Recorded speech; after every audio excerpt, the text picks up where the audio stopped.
what is the one sentence that you say to a scientific skeptic that can open up the door for their understanding? Well, I usually ask them, have you heard of lunar tides? And then they start thinking, okay, gravity. And for them, it answers the question, because the main question for the skeptics is, what is the connection between celestial bodies and us? Because we live in the illusion of disconnect between the celestial bodies and us, because for us, connection means something physical, like a string, right? We virtually take gravity for granted. We live on Earth, and the way we are, it's all because of gravity and the type of gravity that Earth has. But we take it for granted. Imagine there was no gravity on Earth. Would there be life, right? So why, if we live on Earth and we consciously remember that our life is all due to gravity, even our body structure, our muscles are all due to the type of gravity that we have. A slight change in gravity will change species completely, right? If the gravity is less, we're going to be taller, bigger. So if gravity is so important, Earth's gravity, for us to how we operate and live, why do we disregard and take for granted lunar gravity? Like, we know that lunar gravity creates, and it's already longer than a sentence. I'm going into a full-on mode of a lecture on lunar gravity and how it affects us.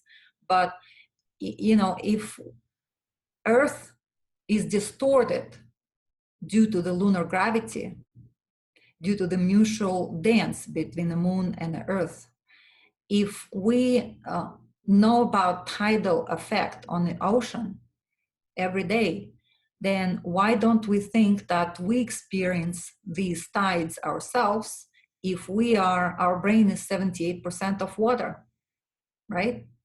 So, of course, we're going to be just like the ocean, just like the Earth. We're going to be experiencing this cyclic gravitational tides due to moon. And if we experience that, why wouldn't we experience solar tides, right? Why wouldn't we experience Jupiter tides, Mercury tides, Venus tides, Pluto tides? We are going to be experiencing them. We're essentially floating in the ocean of these waves that come in from all the planets. And we are living in the ocean, essentially. And I can actually start showing some of my slides, and they have amazing illustrations in terms of what I'm saying, that visually show what it's like.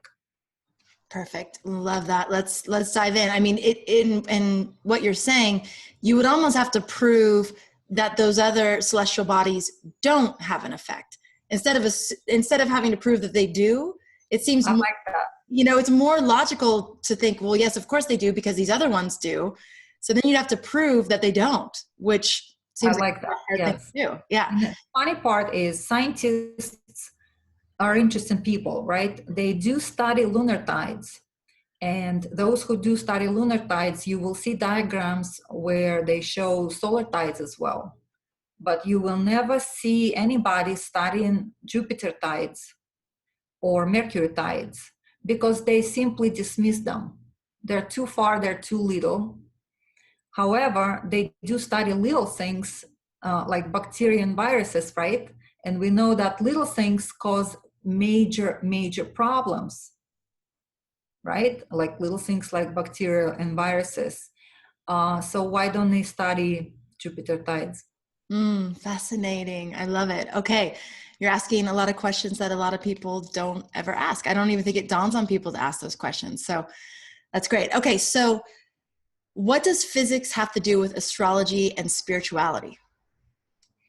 and consciousness, right? Yes, and consciousness. So that's where I want to jump into my PowerPoint and share some slides. Perfect.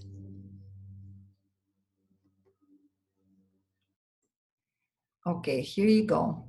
Quantum entanglement.